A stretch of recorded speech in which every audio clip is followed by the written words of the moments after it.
کا جو میدان ہے یہ تاریخی ہے اور بہت سخت آزمائش ہے صحابہ کے لیے. اب تو تعداد 1000 کے برابر تھی، 1000 کے برابر تعداد تھی مسلمانوں کی، اور ان کی بہت زیادہ تھی. لیکن ہوا کیا یہاں پہ؟ معاملہ پلٹ گیا تھا.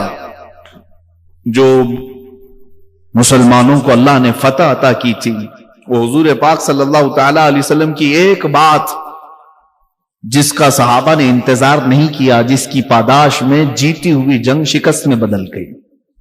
میں آپ کو بتاتا ہوں کہ حضور پاک صلی اللہ تعالی علیہ وسلم کی ہر بات کا کتنا لحاظ کرنا ضروری ہے امت کو.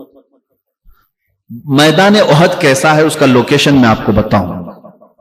میدان احد ایسا تھا کہ مشرکین سامنے ہیں، مومنین اس طرف ہیں، اور مومنین کو حضور صلی اللہ علیہ وسلم کی طرف سے ایک چھوٹا سا ٹیلا ملا تھا، ایک پہاڑی جس کو جبل رمات کہتے ہیں. آج بھی وہ موجود ہے مدینے سے 5 کلومیٹر باہر احد پہاڑ کے سامنے جہاں یہ جنگ ہوئی. لوکیشن کے اعتبار سے حضور پاک صلی اللہ علیہ وسلم نے سب سے بہتر لوکیشن منتخب کیا تھا، کیونکہ پہاڑ کی اونچائی پر 50 تیر انداز صحابہ کو کھڑا کیا. تیر انداز صحابہ کو حضور نے کھڑا کیا اور کہا تھا کہ جب تک میں نہ کہوں نیچے نہیں اترنا. یہ لفظ پر آپ توجہ دیں. حضور نے کیا فرمایا؟ جب تک میں نہ کہوں یہاں سے نیچے نہیں آنا. صحابہ تیر لے کر کھڑے رہے. اب یہ سب سے بہترین پوائنٹ تھا مومنین کے لیے، صحابہ کے لیے. جب بھی کوئی مشرکین حملہ کرنے کے لیے آگے آتے، یہ اوپر سے تیر برسانے لگ جاتے. اوپر جو بھی ہوتا ہے وہ فائدے میں ہے. تو مشرکین شکست کھا کر کے بھاگ رہے تھے، اور صحابہ اکرام نے دیکھا دوپہر سے پہلے ہی مشرکین اپنا ساز و سامان چھوڑ کر بھاگ گئے، کافی دور بھاگ گئے. تو یہاں جو مومنین تھے وہ سب مال غنیمت جمع کرنے لگے. جو مال بچا ہوا تھا وہ جمع کر رہے تھے. تو اوپر جو صحابہ کھڑے تھے، تیر انداز صحابہ، ان میں سے اکثر صحابہ نے کیا کہا؟ جنگ ختم ہو گئی، چلو ہم بھی اترتے ہیں، مال غنیمت جمع کرتے ہیں. لیکن چند صحابہ نے کہا نہیں، انتظار کرو حضور کا حکم آنے تک. دیکھیں یہ صحابہ میں آپس میں اجتہادی اختلاف تھا. تو جن لوگوں نے اترنے کا کہا انہوں نے یہ کہا نہیں، حضور نے جنگ ختم ہونے تک کی بات کہی تھی، اب جنگ ختم ہو گئی، دیکھو مشرکین بھاگ گئے، اب کچھ رہا نہیں، ہم اتر جاتے ہیں. 50 میں سے 40 صحابہ اتر گئے، مال غنیمت جمع کرنے لگے. مشرکین کی طرف سے بہادر جنگجو خالد بن ولید آئے ہوئے تھے. اس وقت وہ ایمان لائے ہوئے نہیں تھے، لیکن جنگ کی بہادری میں ان کی مثال نہیں تھی. انہوں نے دیکھا مین پوائنٹ یہی تھا جبل رمات. یہ جب خالی ہو گیا تو خالد بن ولید نے 200 گھڑ سواروں کو لے کر کے پیچھے سے راؤنڈ مارتے ہوئے آیا، اور واپس پیچھے کی جانب سے یہ جو 10 اوپر کھڑے تھے ان کو پہلے مار دیا، شہید کیا. اور اس کے بعد اچانک جو صحابہ مال غنیمت جمع کر رہے تھے ان پر انہوں نے حملہ کر دیا. اب جو مشرکین بھاگے ہوئے تھے وہ بھی پلٹ آئے، ادھر سے وہ پلٹ آئے، پیچھے سے خالد بن ولید کی فوج، بیچ میں مسلمان پس گئے، جس میں 70 صحابہ کی جانیں گئی. 70 صحابہ کی جانیں گئی. یہ احد کا معرکہ جو ہے بڑا تفصیلی ہے، میں شارٹ بیان کر رہا ہوں. 70 صحابہ کی جانیں گئی. یہی وہ جنگ ہے جس میں امیر حمزہ کا کلیجہ چبایا گیا تھا. سینہ چاک کر کے ہندا نے کلیجہ نکالا اور کچا چبایا تھا. یہی وہ جنگ ہے جس میں حضرت عبداللہ بن جہش صحابی رسول ہیں، جن کی انگلیاں پوری کاٹی گئی، ہونٹ کاٹے گئے، ناک کاٹی گئی، کان کاٹے گئے، دانت توڑے گئے. ایک ایک ٹکڑا کر کے سوئی سے ہار بنایا گیا، پیرو کر کے ایک رسی میں ڈال کر کے ہار بنایا گیا ان کے ٹکڑوں کا. اور مشرکین نے وہ ہار پہن کر کے فخر سے اعلان کیا تھا عبداللہ بن جہش کے گوشت کے ٹکڑے. صحابہ کے ساتھ یہ معاملہ ہوا احد کے میدان میں. یہی وہ احد کا میدان ہے جس میں رسول پاک صلی اللہ علیہ وسلم پر ایک ظالم نے لوہے کی ٹوپی ماری تھی جس سے 2 دانت مبارک شہید ہوئے تھے. یہ سب کیوں ہوا تھا جانتے ہیں؟ صرف اور صرف ایک بات تھی. میرے آقا نے فرمایا تھا جب تک میں نہ کہوں نیچے مت آنا. بات سمجھ رہے ہیں؟ قرآن میں اللہ نے فرمایا، اللہ تبارک و تعالیٰ نے فرمایا فَلْيَحْذَرِ الَّذِينَ يُخَالِفُونَ عَنْ أَمْرِهِ لوگوں کو چاہیے کہ میرے رسول کے حکم کے خلاف کرنے سے بچیں، ورنہ کیا ہوگا؟ ان تصیبہم فتنہ او یصیبہم عذاب علیم۔ رب تعالیٰ فرماتا ورنہ اللہ تم کو فتنے میں مبتلا کرے گا یا دردناک عذاب میں گرفتار کرے گا۔ یہ دو چیزیں ہو سکتی ہیں۔ حضور کے بارے میں اگر تم نے خیال نہیں کیا، حضور کی حدیثوں کو ہلکے میں لیا، تو پھر یا تو فتنے میں مبتلا ہوگی امت یا پھر دردناک عذاب میں گرفتار ہوگی۔ ارے وہاں 70 صحابہ کی جانیں گئی، میں کہتا ہوں آج 7 لاکھ جانیں ہماری جا رہی ہوں گی صرف اسی بنیاد پر کہ یہ رسول پاک کے حکم کو اہمیت نہیں دے رہی امت۔ کیا چیخ چیخ کر کے مبلغین اور علماء نہیں بیان کر رہے ہیں آ جاؤ حضور کے طریقے پر؟ یہاں پر منہ پھیر کر کے چل پڑتے ہیں، تو پھر جانے تو جانی ہے نا اپنی۔ حضور کی مخالفت کرنا معمولی بات نہیں، ہزاروں نہیں لاکھوں جانے جائیں گی۔ اب میں آپ کو بات عرض کرتا ہوں، وہاں پر جن صحابہ نے جو کردار ادا کیا وہ بھی تو بیان کرنا ہے۔ چلیں ایک خطا تھی، اجتہادی خطا، جس کی وجہ سے 70 جانیں گئی، لیکن صحابہ میں جو حضور کے لیے تڑپ تھی، جو جانثاری تھی، پوری زندگی کہیں مطالعہ کر کے لاؤ، کسی کے پاس ایسی جانثاری نہیں مل سکتی، نہیں ملے گی۔ مدینے سے ایک خاتون دوڑتی ہوئی آ رہی ہے، بیچ راستے میں اس کو کسی نے کہا بی بی جان تمہارے شوہر شہید ہو گئے۔ وہ کہتی ہے انا للہ و انا الیہ راجعون۔ آگے بڑھی، کسی نے پھر بیچ راستے میں اس خاتون سے کہا تیرے بھائی کا انتقال ہو گیا احد کے میدان میں۔ وہ انا للہ پڑھی آگے بڑھ گئی۔ کسی نے بیچ میں پھر کہا کہ تیرے باپ اور بیٹے بھی شہید ہو گئے۔ عورت کے 4 ہی تو رشتے ہیں اہم، باپ ہے، بیٹا ہے، بھائی ہے اور شوہر ہے۔ اور اس خاتون کے چوتھے آدمی نے جب یہ خبر دی کہ تیرے بھائی کا بھی انتقال ہوا، تیرے باپ کا بھی، وہ جھلا کر کے کہتی ہے اے آنے والوں سب میرے رشتہ داروں کی موت کی خبر دے رہے ہو، ذرا یہ تو بتاؤ محمد رسول اللہ سلامت ہے یا نہیں؟ میرے آقا صلی اللہ تعالی علیہ وسلم کی زندگی کی خبر کیوں نہیں دیتا؟ اللہ اکبر، اپنوں کی کوئی پرواہ نہیں تھی۔ اور جس آنے والے نے یہ کہا نہیں میرے آقا سلامت ہیں، تو وہ کھل کر کے کہتی ہے اگر میرا چاند سلامت ہے تو میری پوری کائنات سلامت ہے۔ اس عرب خاتون کو تو دیکھیں، اگر رسول اللہ سلامت ہیں تو میری پوری کائنات سلامت ہے۔ وہ صحابہ کا ہی تو عقیدہ تھا جس کو بریلی کے امام نے ترجمہ کر کے یہ ہمیں بتایا تھا۔ ان کا عقیدہ تھا بیٹا گیا ہے تو نام مصطفیٰ پہ گیا ہے، بھائی گیا ہے، باپ گیا ہے، لیکن پھر ہم ان کو یہ یقین تھا کون دیتا ہے دینے کو منہ چاہیے، دینے والا ہے سچا۔ ہاں ان کے پاس نبی پاک صلی اللہ تعالی علیہ وسلم کی ذات تھی، تو جتنا کچھ جائے میرے مصطفیٰ کریم کی بارگاہ تو وہ ہے جہاں اگر حضرت علی سو جائیں تو سورج کو پلٹایا جا سکتا ہے، تو سورج پلٹ کے آ سکتا ہے، تو رشتے کیوں نہیں مل سکتے؟ صحابہ کا عقیدہ تھا، اس لیے سب ان کے نام پر فدا کرتے تھے۔ ایک اور خاتون کی بات میں کروں، ایک اور خاتون ہے مدینے کی، میدان احد میں آئی دوڑتی ہوئی، جوان بیٹے کا انتقال ہو گیا تھا، جوان بیٹے شہید ہو گئے۔ یہ تحفظ ناموس رسالت اسی کو کہتے ہیں، سب کچھ لٹا دینا اور پھر کہنا کہ حق تو یہ ہے کہ حق ادا نہ ہوا۔ وہ خاتون آئی اور حضور کی بارگاہ میں آئی، کہا یا رسول اللہ صلی اللہ علیہ وسلم مجھے خبر ملی ہے کہ میرا بیٹا شہید ہو گیا، آقا کیا مجھے اجازت ہے میرے بیٹے کی لاش دیکھ لوں؟ یہ نہیں کہ ہٹو بھاگو چھوڑو میرا بیٹا کہاں ہے، نہیں، حضور کی بارگاہ میں آ کر پوچھتی ہے یا رسول اللہ اجازت ہے تو میں اپنے لال کو دیکھ لوں؟ میرے آقا نے فرمایا ہاں، وہ لاشوں میں تیرا بیٹا ہوگا دیکھ لے۔ وہ خاتون آئی، جیسی ہی اپنے بیٹے کو دیکھتی، جوان کڑیل جوان بیٹا تھا، شادی نہیں ہوئی تھی۔ وہ خاتون ماں ہوتی ہے، جبہ ہٹا دیا، اس کی پیٹھ پر ہاتھ پھیرنے لگی، اس کے بعد پھر لاش کو پلٹا دیا، پھر سینے پر ہاتھ پھیرتی ہے، ہاتھ میں خون لگا تو فوراً سجدے میں گر گئی، دعا کرتے ہوئے اللہ کی بارگاہ میں شکر بجا لاتی ہے کہ مولا تو نے میری قبول کر لی۔ جو قریب کھڑے تھے انہوں نے پوچھا کہ بی بی یہ کیا کرتی ہو؟ بڑی بی یہ کیا ہے؟